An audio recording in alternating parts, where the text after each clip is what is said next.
Oda just planted a clue that almost nobody caught. And if you pay close attention, it completely changes what we should expect from Luffy's next awakening.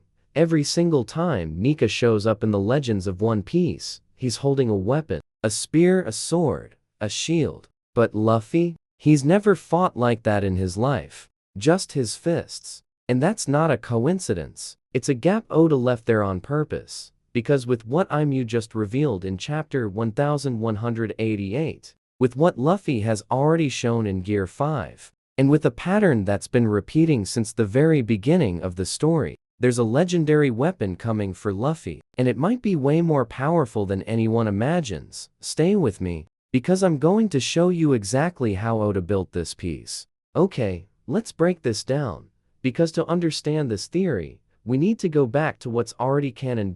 In chapter 1018, we see Nika's silhouette for the very first time, told as legend by Rosinante to Jin. Then, in chapter 1136, in Elbaf, that same silhouette reappears with way more detail, this time in the giants' sacred texts. And here's where it gets interesting. In the giants' depictions and in their sacred text, Nika appears with a sword and a shield. In the first silhouette told by Rosinante, the figure holds a spear, and on the ancient mural of the Atom Tree, there's a figure that looks a lot like Nika, stretching one arm out exactly like Luffy does in Gear 5, holding a round shield and a sword. In every single depiction, no exceptions, Nika is armed. That's fact. It's in the manga, and nobody's arguing about it. Now look at Luffy. He's the carrier of Nika's fruit. He's already unlocked Gear 5, and he still has never actually fought with the weapon in his hand. And you might think,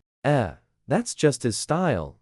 Luffy's a puncher. He's always been that way. But if you know Oda, you know, he doesn't leave that kind of visual contradiction lying around by accident. When there's a clear difference between the legend and the one carrying the legend, it's usually because that difference is still going to get resolved.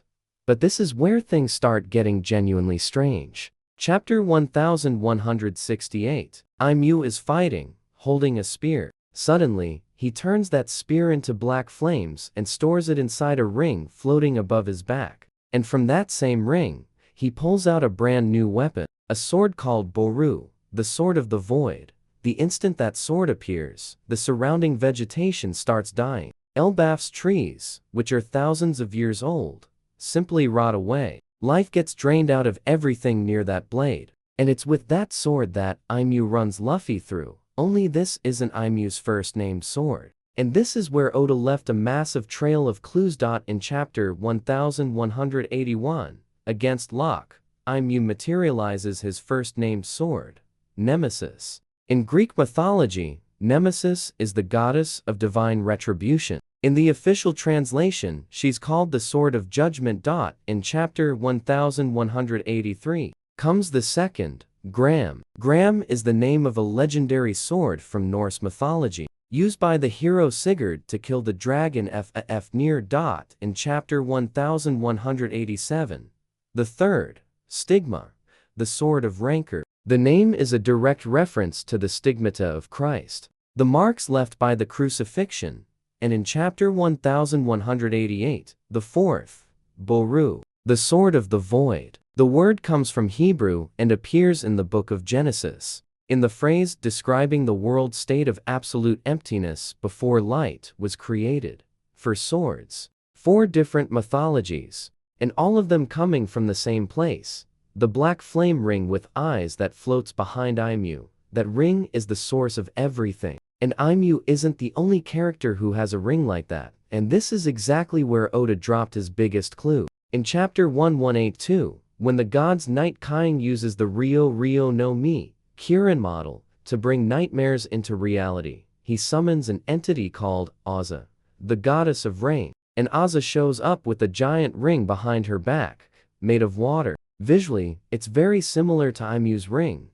These are two beings tied to divine power, and both share the exact same visual element, a ring floating behind their back that functions as the source of their power.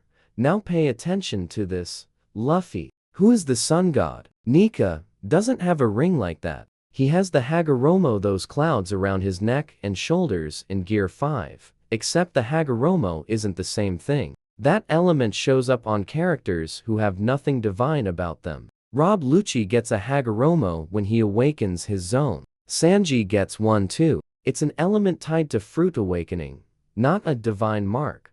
The ring that Aimu and Aza have is different. It shows up exclusively on divine entities. And if that ring really is the visual mark of gods in One Piece, then Luffy is still going to earn that ring. That tracks. Because Aimu himself has already said Luffy is far weaker than Joy Boy. And Oda himself has already confirmed there's a final form of Luffy still coming. It's just a matter of time before Luffy gets the Sun God's Ring of Light. And it's from that ring, a leaf, that Luffy is going to create his own divine weapons. Okay. Now here's the part that connects everything. Just like Aimu materializes swords from his black flame ring, Luffy is going to materialize weapons from a ring made of solar light. And the foundation for this already exists in the manga. No invention needed. In one of the most recent SBS volumes, a reader asked how Luffy manages to pull things like safety goggles and a baseball helmet out of thin air during fights. And Oda's answer was direct. The Hagoromo clouds on Luffy's body are the gateway to Nika's fantasy. That means the ability to materialize objects already exists inside his fruit. He's already made safety goggles against Rob Lucci, already created a baseball bat and a helmet against the Gorosei on Egghead, and he turned into a giant genie in chapter 1188 against Aimu himself. The power to create things out of imagination is already there. Except so far, Luffy has used that ability to play around, to make jokes, to turn the fight into comedy, and that's exactly what Aimu exploited in the chapter 1188 defeat. While Aimu materializes lethal swords that drain life, chase down the target, and cut through whatever's needed, Luffy materializes toys, goggles, ink, helmets. One uses the power of imagination to destroy, the other, to have fun. And this defeat might be exactly the moment Luffy realizes he needs to take that ability seriously. And there's something a lot of people forget. Luffy already showed interest in weapons before. In Wano, disguised as Luffaro, he finds the Nidai Kitetsu, one of the cursed swords of the Kitetsu bloodline. And the second he sees that sword, he just picks it up and walks off with it, carrying it around like it's the most natural thing in the world.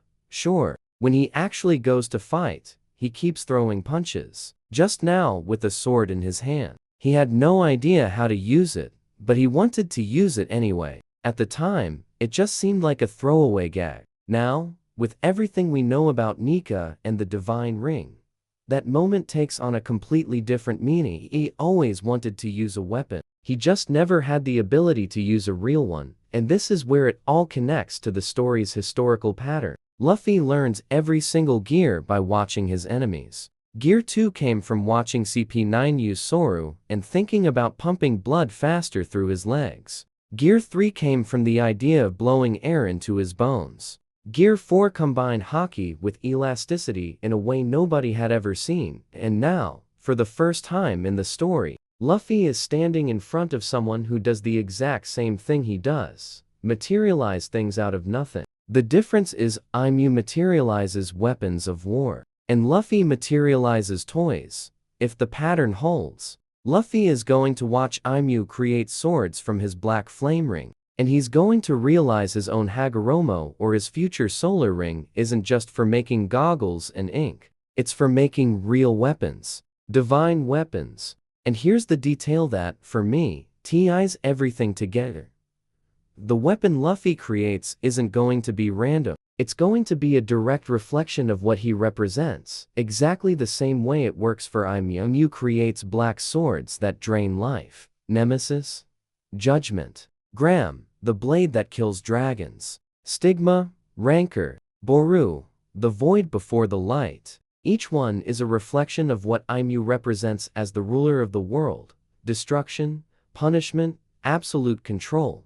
Luffy would create the exact opposite. White weapons, made of solar light, representing liberation. A sword and a shield, exactly how Nika is depicted in the legends of Elbaf. And this doesn't break the character, quite the opposite. Luffy doesn't turn into a technical swordsman like Zoro. He'd use the sword his own way, with punches, elasticity, and creativity. Exactly like he grabbed the Nidai Kitetsu in Wano and kept throwing punches with it in hand. Except now, with a blade made of light, used in a completely unique way. My guess is we should expect the wildest possible effects, because his power is the power of imagination. He never wanted to be a serious swordsman. And this completely changes what to expect from the final stretch of the story. If Luffy really does earn that ring and those weapons, it means the final confrontation against Eiichiro won't just be a straight power clash. It'll be a perfect mirror, light against void, creation against destruction, freedom against absolute control. It also gives new weight to Luffy's role in Elbaf and everything that comes after. The giants have waited for Nika for thousands of years, and the depiction they've kept in their sacred texts has always been of someone armed. If Luffy shows up with a sword and shield made of light, he won't just be a strong user of Nika's fruit. He'll be, visually and symbolically, the entire legend materializing in front of the giants. And there's one more thing.